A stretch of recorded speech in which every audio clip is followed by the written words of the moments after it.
Hello friends, welcome back to my channel. My name's Abby and today I'm back for a little daycare planning video. I've never done one of these before. It's my first time, but I thought it'd be fun to do a video of me planning out the month of October for daycare activities and kind of explain to you my thought process as I go through and plan things. Usually, to be honest, I don't usually plan things super ahead of time, maybe a week or two. I try to think ahead, and sometimes I get really lazy with my plan and I don't stick to it.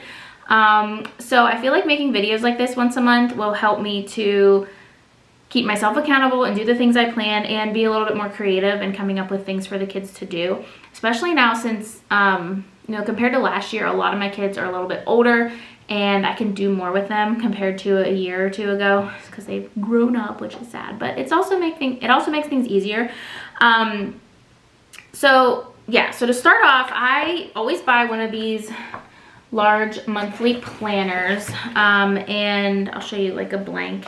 It comes blank. It doesn't even have a month. It's just listed Monday through, starts on Monday and then goes through Saturday, Sunday. I like it like this because obviously, like, I just work Monday through Friday, so I can kind of ignore these two spots at the end, and we kind of start off with a Monday, and you can just write the month in, and then I go through and you find like a month that I didn't really write a lot, I don't know, and just write in the dates up at the top, or no, I write them on. Here, we'll look at this. So I didn't really fully start November yet, but I wrote in the 30th and 31st of October, and then I'll write like 1st, 2nd, 3rd, 4th, 5th. I just go through and write all that in. I wrote November 2023 right there, kind of get some planning going. I haven't planned anything for November, but October is pretty full. As you can see, I've scratched stuff out because I switched things around. It's not this neat and perfect little planned thing. It's just, yeah, it's just kind of like, you know, my head. I just scribble stuff out. Sometimes we don't get the stuff because that's life. You know, if I have circle time planned and 2 or 3 of my big kids are sick, I'm not going to do it, or they're out for whatever reason. I'm not going to do circle time with kids who like literally can't do it. So things like that happen. Or if I plan to do something outside, I try not to plan outside. I just kind of go with the flow with outside with weather, because you can never predict the weather, because who knows when it's gonna rain. But so I do end up crossing things out a lot, and I didn't do it for October yet, but usually what I'll do, I'll write the kids' names, like every kid who comes Monday, Tuesday, Wednesday, Thursday, Friday. I know, but it's sometimes easier just to look up and be like, okay, these kids are here, so we can do this activity. And the way my day is set up now with kids, which kids are here which days, if I do an activity on Monday and Thursday, then I will get all of the kids at daycare as long as they aren't absent or whatever. So Mondays and Thursdays, there are 2 girls that will get to do the activities twice, but Mondays and Thursdays allow me to get everybody. And then I realized this, Mondays and Fridays will also allow me to get everybody except one little girl, and this little girl, she's only 1, so if she misses out on something we're doing, like for example centers is something she can't do, and I'll explain what centers is in a little bit, but like I can do centers on Mondays and Fridays, and it makes it easier because centers is more for the big kids. So on Fridays I just have the one baby, so I can carry her around or stick her in the high chair for a little bit, or you know, keep her occupied a little bit with toys, and I just have to really keep an eye on the one baby who can't really do centers, but all the other girls can go around and do centers. But anytime there's a craft or activity, like I'll explain later, I will let the 1-year-old do. I'm not gonna like make her miss out on painting or doing a craft or anything, which she did like painting. What did we do? We did coloring the one day, and I let her do it, and she did not care. She like colored for a second, and she wants to go play. Like she would rather go play than do some of this stuff. But so I'll either do the weekly activities on Mondays and Fridays or Mondays and Thursdays. Most of them are gonna be on Mondays and Thursdays though. And then as far as circle time goes, I do circle time once a week right now. I may increase that once the weather gets colder, but for the month of October, we're gonna do it once a week, and we're gonna alternate weeks. We're either gonna do it on Tuesday or on Thursday, and the reason for that is I have 3 girls who go to preschool, and they go to preschool on Tuesdays and Thursdays. So I don't want to do preschool. I don't want to do circle time when they're here. When they're here, I want to do a fun activity. I want to play. I want to go outside. I don't want to have them to have to sit and do circle time while they're here because they already do that at preschool. So I plan for my circle times either be on Tuesday or Thursday, and then I just alternate the week. Like 1 week it's Thursday, 1 week it's Tuesday, and then I go back and forth. So I feel like I'm trying to think of the best way to explain all this. I'm gonna just let you like look at the way this calendar is set up, and you'll see at the top my October technically starts with the last week of September, so that's with September 25th through the 30th. And the reason for that is I pay all my bills on the first of the month, okay? And I go by like, I kind of look at how many weeks of pay I'll have deposited in my bank account before I pay my bills. So September ends, the 30th is a Saturday, so my money won't get deposited by the 1st of October from the week before. So I will pay all my bills on Sunday the 1st, but the money from the week of the 25th won't be in the bank yet, so I just count that week of the 25th into October. So October ends up being a 5-week month of payment, so I'll have 5 weeks of payments in October versus 4 in a normal month. And I love 5-week months because I can save a little more, I can, you know, pay off some other things or whatever. So a couple times a year I get a 5-week month. So when you see the 25, 26, 27, 29, 30 at the top, this is just the month where the last week of September counts as October for me, if that makes sense. I don't know if it does, but that's just the way my brain works. So let me just flip you around and show you my calendar. Okay, so here I have like the weeks numbered, 1, 2, 3, 4, 5. So we have 5 full weeks for October. So see how October 29th is a Sunday, so the 30th and 31st, by the time November 1st hits, all my money will be deposited before the 1st of November. That's just how I do things, guys. And it's, like I said, it's the way my brain works. So this is a 5-week month, and like September before that was a 4-week month, and let's see, this month, what was that, July, was a 5-week month. I didn't even plan for August, so that's why it jumps from July to September. But here is the layout of this. So Monday, tomorrow, we're gonna do centers. So I'm gonna pause for a second and flip you back around and explain to you what centers are. Okay, so if you've seen my other daycare vlogs, you know I have the little gray table right there where they sit for snack, lunch, and stuff, and we'll sit there and do activities. So at that table, I will do a variety of things. I'll set up 4 different things. I'll either put out puzzles, which I have these puzzles. It has just different animals, and they are bigger as they go. So the first puzzle is 3-piece. There's a 4-piece, a 5-piece, a 6, 7, and 8-piece puzzle in there, and they're all different animals. And they are just like regular puzzle pieces. So I'll either stick those out, or I have a variety of board puzzles like this. I think I have about 8 or 9 of these board puzzles. That I'll stick out. I'll put one at each spot, and wherever I put something, that's where it stays. And something I haven't done yet with this group of kids is I will probably start putting out things like this. So this is a laminated paper I made. It's the letters of the alphabet, obviously, capital letters, and I will set out a marker, and the kids, it's like a dry erase, so they can practice writing their letters on here with the marker, so they can like trace it. They can trace the dotted and then try to write it themselves. So like that, and then they can just erase it.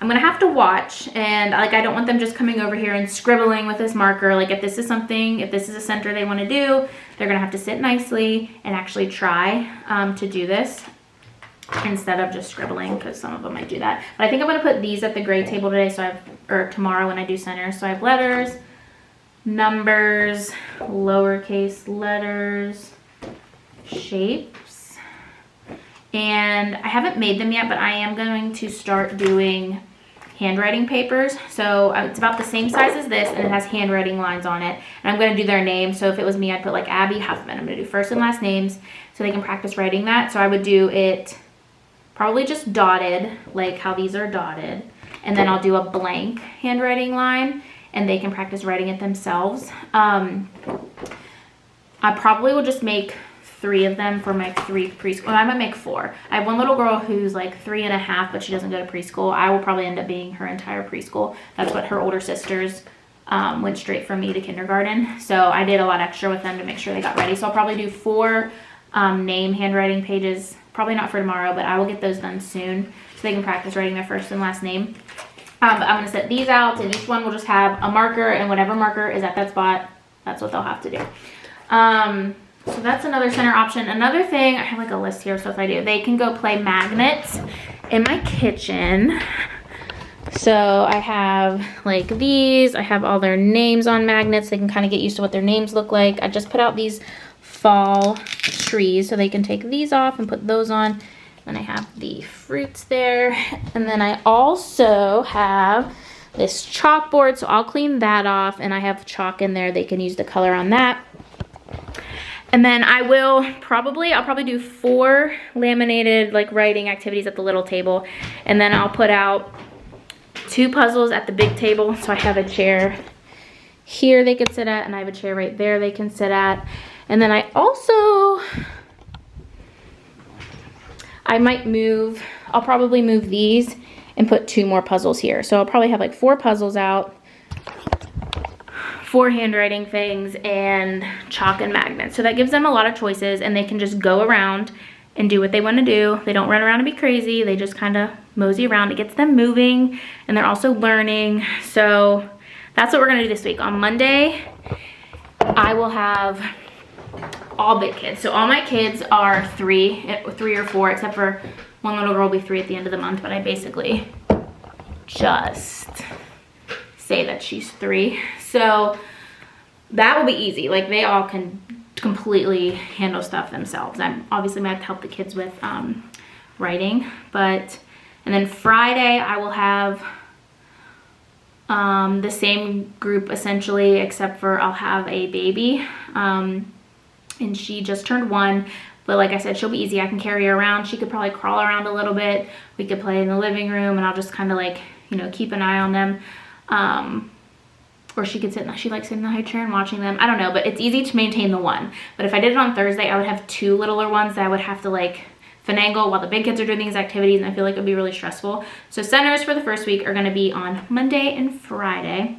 So that's what centers are. And I might throw in other activities as I go. So definitely keep an eye out for my daycare vlogs or different things, my TikToks, my shorts, reels. I might do a reel of all the centers we do tomorrow if I think of it. So keep an eye out for those, because they will kind of give you a better glance at what we're doing. Or if I do a daycare vlog the day that we do centers, I will see. I'm not sure. All right, let's get back to the calendar. So for this first week, I'm going to do circle time on Thursday, and we are moving on to the letter F. We did 3 circle times of the letter L, so now we're going to do F. And then Tuesday, Wednesday, I'm just going to leave open for going outside, going for a walk. Maybe if it's raining, we'll watch the Letter Factory, but I'm just going to leave those 2 days open. Monday, I feel like we could have time. If we clean up before snack, we could do centers and outside. It's possible for this day too, maybe even for circle time. We could possibly squeeze in outside for these 3 days, but we might not. It just depends on how the morning goes. But I'm definitely going to leave these 2 days open for hopefully we can go outside, or like I said, watch the Letter Factory. So the next week we have Monday, we're going to do a fall craft. So I'm going to do a jack-o'-lantern, and it's going to be something, I'm going to put a picture right here so you can see kind of what my idea is for that. But I'm going to let the kids paint the pumpkin orange, and then I will cut out different black shaped eyes, nose, mouths, and they can glue those on however they want. Tuesday, we'll do circle time this week, another letter F day. Wednesday, we'll leave open for whatever. Thursday, we'll do the fall craft again. So this week I'm doing the activities on Mondays and Thursday because I want the 1-year-old to be able to do the craft, obviously. And this craft I'm going to hang up on the wall. I still have their ice cream cones up on the wall from way back in the spring, but I just love them so much, so I'm not switching them until it's time for like a winter or Christmassy craft. So I'm going to hang up the jack-o'-lanterns on the wall for the next couple weeks until the end of October probably. And then Friday, as you can see, I like scribbled something out because I switched stuff around, but Wednesday and Friday will just be open for outside or walk or Letter Factory, I don't know, but those are just open days. Or if the kids really are playing well, sometimes I'll just let them play the entire morning until lunch. All right, next week, Monday, we are going to do Play-Doh. They've been asking to play Play-Doh for a really long time. So we're gonna do Play-Doh on Monday and Friday. I might try it on Thursday. I don't know. I haven't let my 1-year-old play with Play-Doh yet, and I'm afraid she'll just eat it, and honestly, she'll probably just get bored and wanna go play in the living room. So we'll probably just do it on Monday and Friday this week, and circle time will be on Thursday this week, and this will be our last circle time for letter F. And then at some point this week, maybe we'll add it on Thursday and Friday. I don't know, we'll do the letter F paper. I need to figure out when we're gonna do that. Probably I'll do it, I'm gonna add it to Friday. Do our letter F paper. And not everybody gets to do the letter F paper. Like, if they're just not here, then they miss out. Sometimes I might print extra if they wanna do it, but that's just something I do the day I do it. And if they don't get to do it, it's not that big of a deal. But like I said, sometimes I print out extra and let them do it the next day. It just depends. Nothing is ever set in stone. We are very like go with the flow over here. All right, the week of the 16th. Okay, these I'm switching. So the 16th, I'm actually gonna do the spooky ghost science experiment on Monday, and then I'm gonna do that on Thursday so I can let the baby do it too. So I'll put a picture right here of my idea for that. It's like a balloon. You put something in the bottle and it'll blow up the balloon and it'll look like a ghost. They'll like that. So we'll do that on Monday and Thursday that week. And then circle time, we'll do letter E on Tuesday, and then Wednesday and Friday are open for whatever. All right, so then the last Monday for October, we are gonna do centers. So I'm gonna do centers again and do centers on Monday and Friday, and we'll do circle time letter E on Thursday. And yeah, that's the plan for October. I might throw in like one more fall type thing. I don't know, at the end of the month. Listen, I'm not big on Halloween. I'm gonna do the ghost thing, but I am not all that big on Halloween. Honestly, as a Christian, I'm not sure how I feel about Halloween. So I just try to stick with fall things, but the ghost thing is fun, so whatever. I used to do Halloween parties, but that was just more of a headache than anything. Like getting all of 6 kids into their costumes for like an hour. Well, I don't know. Sometimes I would make games. Sometimes we would just do dancey songs with glow sticks. It was just a lot. So I kind of nixed the Halloween parties a couple years ago. So I really just do Christmas and Easter parties. And then I will do pancakes for Valentine's Day. I do heart-shaped pancakes for Valentine's Day. But I might throw in one more Halloween-y thing for that last week. I'm probably gonna switch over our dancey songs to Halloween dancey songs. And I might do like a glow stick party. I did a glow stick party, like not this past Friday, but the Friday before, and they loved it. I just turned off the lights. I put on a picture of a disco ball on YouTube and gave them each a glow stick, and they just danced around and they had a lot of fun. So I might do that week too. I'm not sure, but that's the stuff I have planned. Hopefully we'll get it all done, and if you guys like this video, I'll do another one for November, and I'll try to do like an October recap maybe and let you know if I got everything done or not. But yeah, so that's basically my plan for October. Let me know what you think of this video. Do you want me to do more of these? Did you enjoy this? Give me some feedback, because this was like a super easy video to make, and I can do this once a month if y'all liked it. Yeah, so let me know. Also subscribe. If you're not subscribed to my channel, subscribe, and come find me on TikTok and Instagram if you want to see other content. And that's all I have for you today. So thanks for watching, and I'll see you in my next one. Bye.